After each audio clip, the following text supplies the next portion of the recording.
All right, once we get over the hump today, it's a downhill slide into Final Four weekend. Is it chalky? Sure, but loaded up with two elite matchups, you better believe it. Duke and Houston aren't just top-line teams in respect to this tournament. They're number one in offense and defense, respectively. Someone who for sure is salivating over this matchup is our guy, Mike O'Donnell. MOD, always great to see you, man.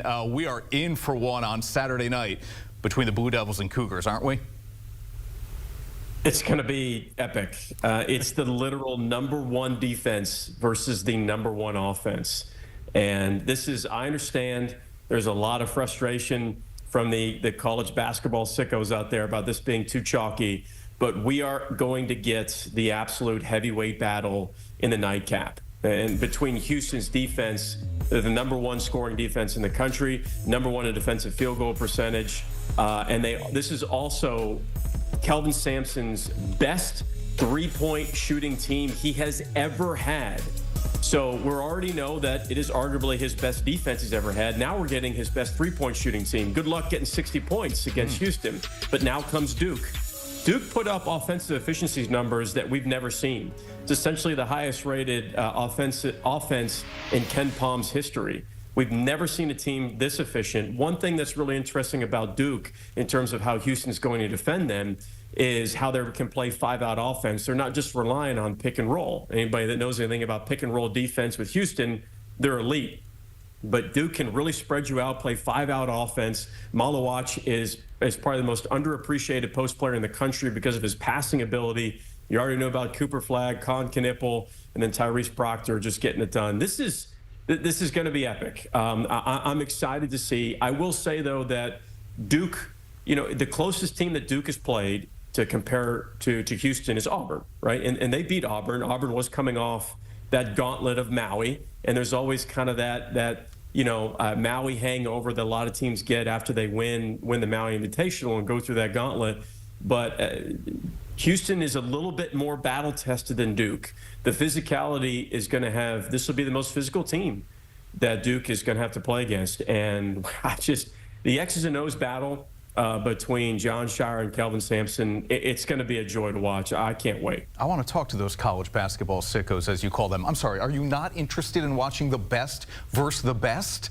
That's right. I'll never understand that. The upsets are fun early, but give me what we've got every year if we could get it. I'm good with that. LJ Cryer can become the first player ever, MOD, to win a national championship at two different schools. Will we see it again because of the new age of the transfer portal? Yeah, maybe. But to be the first here, boy, that would be something.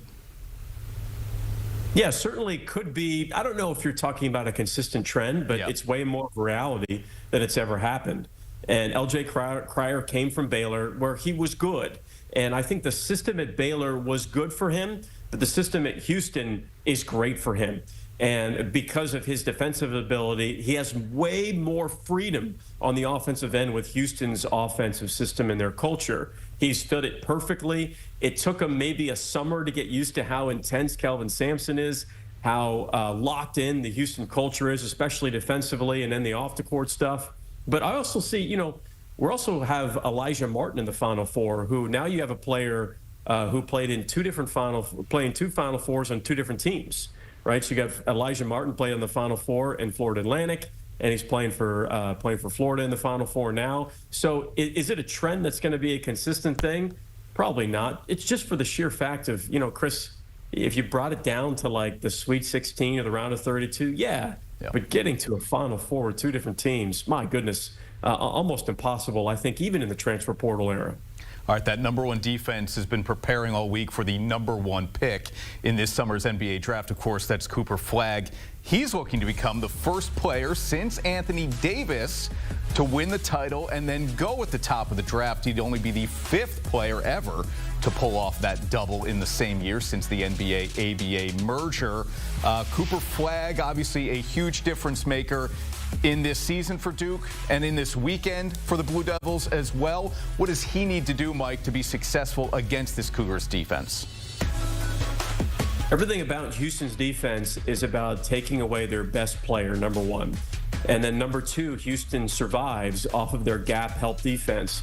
Cooper Flagg needs to have a very, very, very low turnover game. And that may sound like a very simple cliche thing. I just can't even stress how important that is.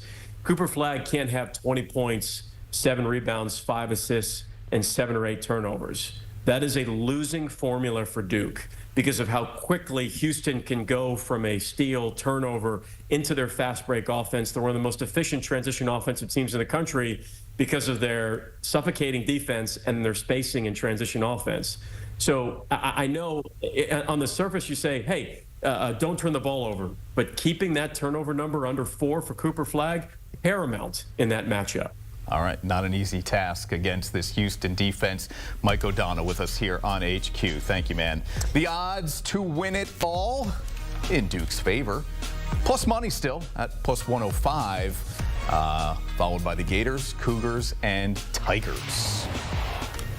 We got our Mackenzie Brooks joining us now on our HQ set. So we're going to take a look at the odds to win it all. We have a Duke winning 37% of the simulations from Sportsline.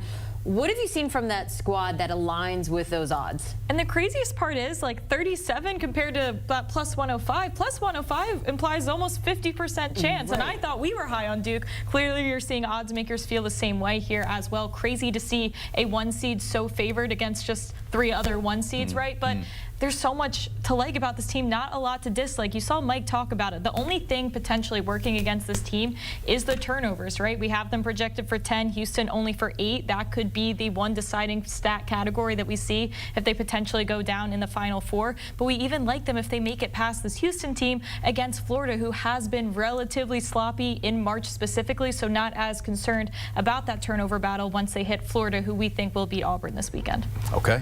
Mackenzie Brooks with us here in studio on HQ. Thank you. A reminder, if you aren't using Sportsline, I don't know what you're doing, but we're going to make it easier for you here. 60% off an annual plan when you use the promo code on your screen, winners. Use that QR code as well to sign up now.